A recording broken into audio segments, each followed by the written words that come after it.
What happened inside the Pentagon last week crossed a line that senior officials had hoped would hold, at least through the end of this fiscal year, at least through the conclusion of ongoing operations, at least long enough to avoid the kind of signal this sends to adversaries abroad. And when that line broke, it did not break slowly. It broke all at once. 3 generals, 3 resignations, 7 days, no press conference, no farewell ceremony, no Sunday morning interview tour, just silence. And if you know anything about how the American military handles its transitions, you know this. Silence at this level is never accidental.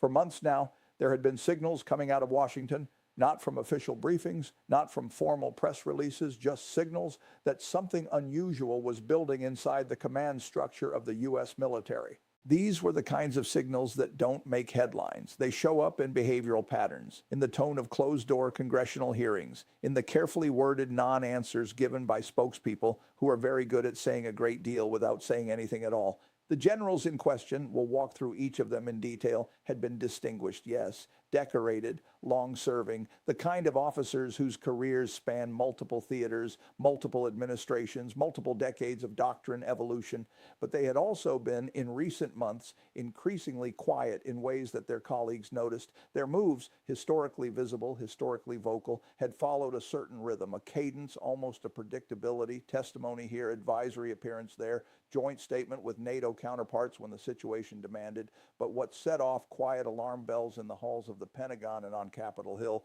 was that the cadence went silent. Defense analysts who monitor military posture and leadership signals know the indicators: the absence of scheduled public engagements that should have been confirmed, the postponement of interagency coordination meetings without rescheduled dates, the withdrawal from joint advisory working groups quietly without announcement, the sudden disappearance of names from circulation in internal departmental communications. All of that went quiet. And whenever generals of this rank go quiet simultaneously, it does not mean they are resting. It means something is about to break the surface. Early last week, congressional staffers on both the Armed Services Committee and the Senate Intelligence Committee detected what sources describe as an unusual convergence of resignation paperwork, including letters of separation that had not been processed at this rank in this volume in over a decade. These are not the kinds of departures that come from routine retirement timelines or standard career rotations. Officers at the 3- and 4-star level do not leave simultaneously without coordination, and they do not leave without extended transition periods, unless they are leaving by choice, under pressure, or in protest. Defense observers familiar with the internal culture didn't know which category applied here, or whether in some form all 3 were true at once. But what they did know was that the command structure was changing in a way that had not been publicly announced, publicly debated, or publicly explained. And when military leadership shifts at this level without explanation, even by a single senior figure, the intelligence community pays attention. When 3 go at once, that attention becomes urgency. The significance of what happened last week was not lost on those who were watching. It was not routine. It was not symbolic. It was not a coincidence. It was urgent. Source after source, speaking on background, through intermediaries, through the kind of deliberate indirection that Washington runs on, described the circumstances surrounding these resignations as unprecedented at this scale in the current political environment, deliberate in their timing and coordination, and perhaps most importantly, pointed in a direction that those paying attention cannot ignore. 3 generals do not resign in the same week without coordination, and coordination of this kind at this level without public acknowledgement means the message is intended for a specific audience, not the press, not the public, not foreign adversaries. The message is intended for the civilian leadership above them. In fact, the synchronized nature of these departures is among the most deliberate institutional signals we have seen from the American military in modern times. Here is what we know. Within days of the first resignation being quietly filed, the other 2 followed. Not scrambling, not reacting, but following a sequence that suggests prearrangement. These weren't the routine end-of-service separations that cycle through the Pentagon every quarter. These were officers at the peak of their operational influence, men and women with active roles in strategic planning, force deployment frameworks, and the kind of classified advisory functions that take years to transfer to successors. They walked away from all of it deliberately, together in 1 week. Tonight, sources familiar with the internal deliberations confirmed that each of the 3 generals had, in the months prior to their resignation, been involved in significant disagreements over policy, disagreements that touched on both the structure of civilian oversight over military operations and the specific application of executive authority to command decisions. The first general, a figure with deep roots in strategic command and over 30 years of service, had reportedly been vocal in internal meetings about concerns regarding operational independence. Sources describe a pattern of escalating friction with newly appointed civilian officials who had moved to restructure reporting relationships in ways that career officers found both unprecedented and alarming. The second general, a specialist in intelligence integration with a background spanning 3 continents of active deployment, had submitted formal objections through internal channels regarding changes to the intelligence sharing protocols between military and civilian agencies. When those objections were not addressed and when the policy changes moved forward regardless, the decision to resign followed within weeks. The third general, and this is the one that sources describe as the most significant, held a role directly involved in the command and control architecture that governs nuclear posture decisions. The resignation of an officer at that intersection of responsibility is not a small thing. It is not a bureaucratic transaction. It is, by any serious measure, a seismic event. In other words, these officers were not peripheral figures who could be quietly replaced with reassignments. They were load-bearing pillars in the institutional structure of American military command.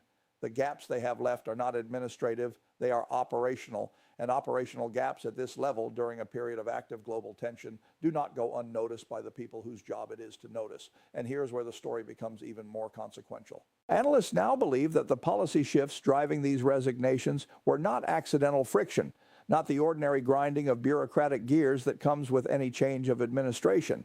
They were, in the view of multiple sources, designed to test the boundaries of institutional resistance. The question being asked, deliberately or not, was whether senior military leadership would comply with an expansion of civilian political authority into areas that have traditionally been protected by doctrine, by law, and by decades of precedent. The generals answered that question, not with a press conference, not with a legal challenge, not with a leak to the media, with resignation. And resignation, in the language of the military, is not retreat. It is refusal. It is the institutional equivalent of a line drawn in the ground and a statement that says, "We will not cross this, and we will not be the instrument by which you cross it." Intelligence analysts speaking with regional media outlets under strict anonymity described the dynamic as a deliberate stress test, a way to identify which elements of the military establishment would yield and which would not. But the generals who resigned proved today that they understood the stakes clearly and that they chose institutional integrity over personal position. Their decision was not only principled, it was coordinated with such precision that even the timing of the departures, staggered enough to avoid triggering immediate public alarm, close enough together to make the pattern unmistakable to those in the know, reflects strategic thinking. That level of coordination matters, because it shows these were not impulsive decisions. It shows that these officers had been watching, waiting, and making a considered judgment. They are not bystanders to history. They are participants, and they chose which side of this moment to stand on. As reports continued emerging throughout the week, we learned more about the broader scale of what is unfolding inside the Defense Department. Senior non-commissioned officers in 2 regional commands have reportedly requested formal reviews of their own chain of command structures, citing the same category of concerns that preceded the resignations. At least one active duty brigadier general, one level below the 3 who resigned, has reportedly placed their own retirement paperwork on hold pending an internal review of the policy changes in question, suggesting they are watching to see whether the departures produce any course correction. Congressional liaisons attached to the Joint Chiefs have, according to multiple Hill sources, increased the frequency of their classified briefings to committee chairs, a pattern that typically precedes either a significant escalation or a significant institutional breakdown. This was not just a personnel story. This was not just a Washington bureaucracy story. This was a structural event, an event that touches the foundational architecture of how American civilian and military power relate to each other. And that relationship, the one codified in decades of law, doctrine, and hard-won institutional memory, is the one thing that has kept the American military from becoming what militaries in other parts of the world have sometimes become. For every attempt in recent months to test that architecture, the institution has pushed back. But the departure of 3 generals in a week is no longer a pushback. It is a warning. Remember, there are those in Washington who thought the military establishment would absorb these changes quietly, that careerism, loyalty to the chain of command, and institutional inertia would smooth over whatever friction emerged.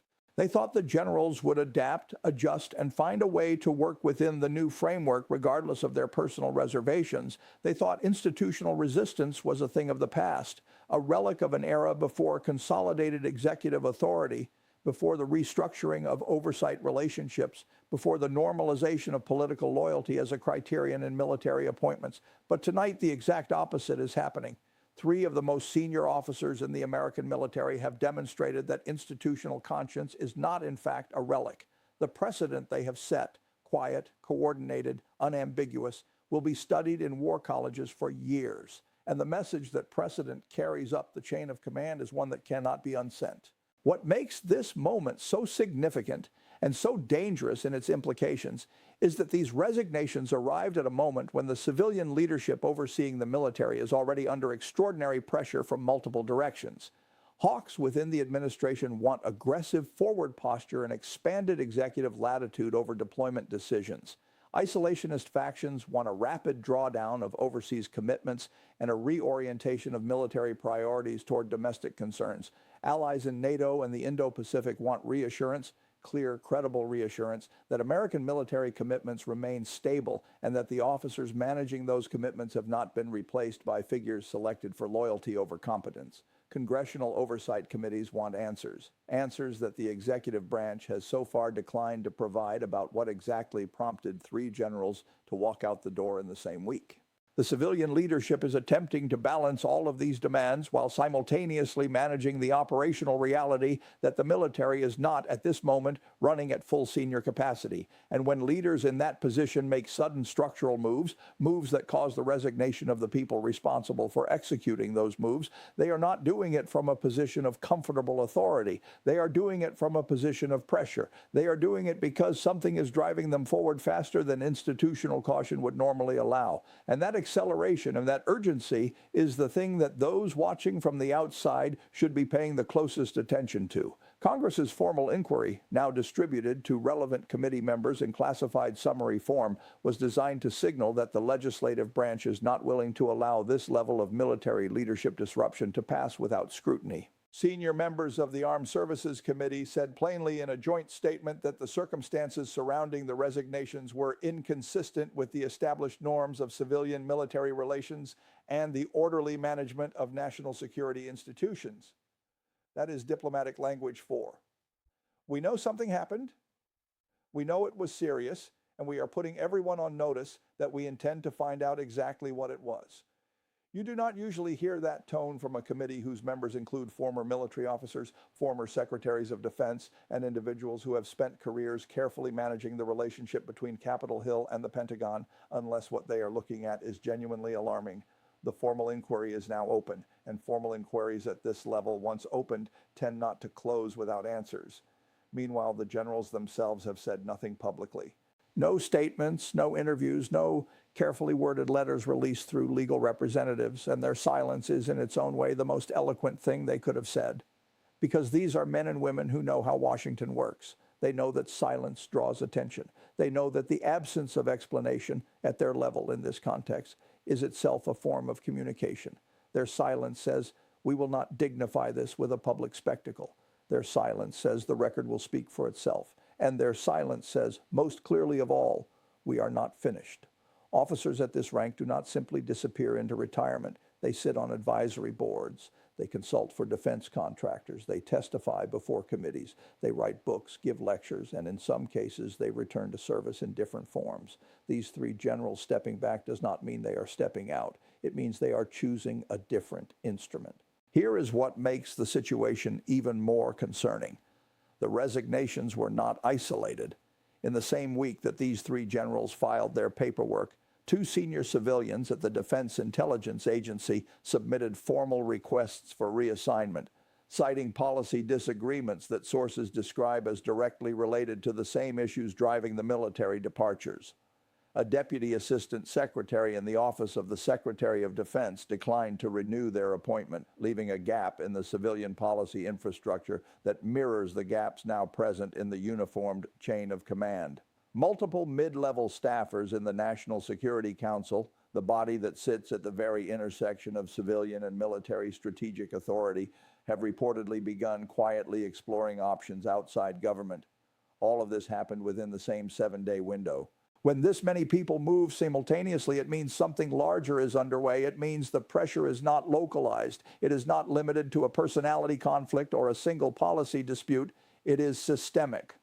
Analysts are now considering several distinct possibilities.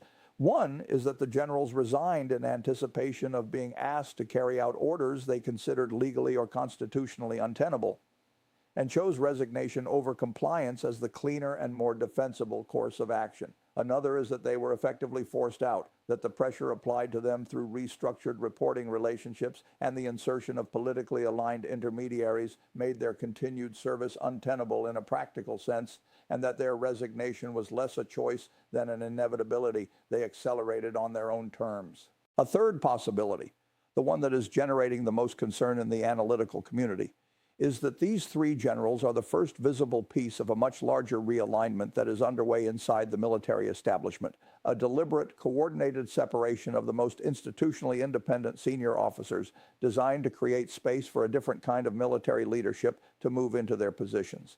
But today, the fact that the departures are now public, however quietly, changes the calculus. They didn't slip away unnoticed into retirement. They didn't allow the story to be managed and minimized. They allowed the pattern to become visible. And visible patterns in Washington have a way of becoming questions, and questions have a way of becoming hearings, and hearings have a way of producing the one thing that this story has so far been denied, a record. What we are watching now is a test of institutional resilience. The forces pushing for expanded political control over military operations want to see whether the remaining senior military leadership will absorb these departures quietly and continue operating without protest.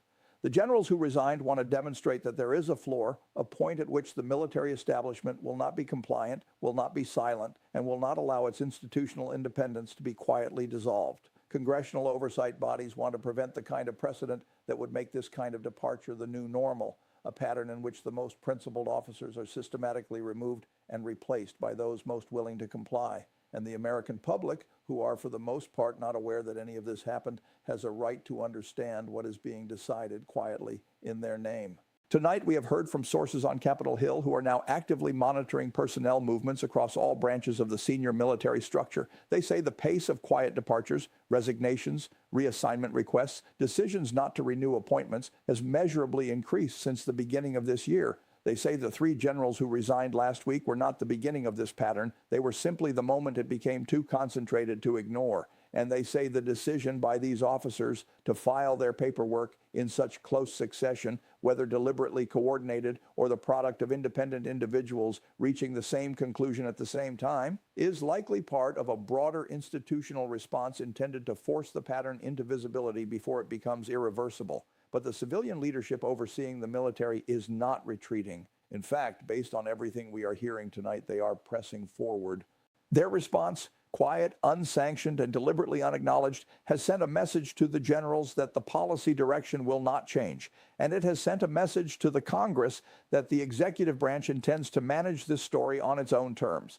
Whether those terms hold is now the central question. As the days ahead unfold, we expect more details to emerge about what exactly the civilian leadership hoped to achieve with the structural changes that produced these resignations. But what we do know is that the general's departure was precisely timed. It created a public record before one could be suppressed. It forced the story into the open before it could be fully managed. And it drew a line that future senior officers, those watching this unfold from the next level down in the command structure, will have to decide whether to stand behind or walk away from.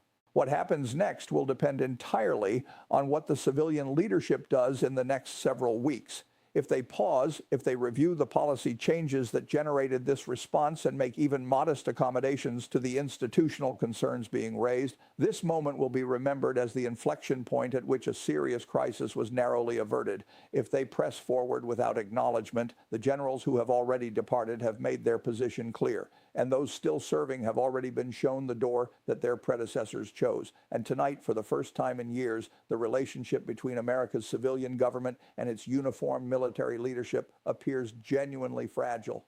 The Pentagon is quiet, too quiet. And when generals go quiet, when the institution that represents the most powerful military force in human history goes quiet, it means something is being decided. It means the people inside those walls are choosing their next move carefully. Because this week, the institution learned something, or rather reminded itself of something it has always known but rarely needed to say out loud, that the military's strength is not only in its weapons and its warriors, that its strength is in its independence, its freedom from the kind of political subordination that has destroyed military institutions in other nations at other moments in history, and that when that independence is threatened, the most principled response is not defiance through force. It is defiance through departure. This story is far from over, but tonight 3 things are clear. 3 of America's most senior generals decided that their oath meant more than their position. The institution they served will now be tested by their absence. And the silence they left behind is the loudest thing anyone in Washington has heard in a very long time. We will be here, watching every development, tracking every personnel movement, following every thread as the next phase of this story unfolds.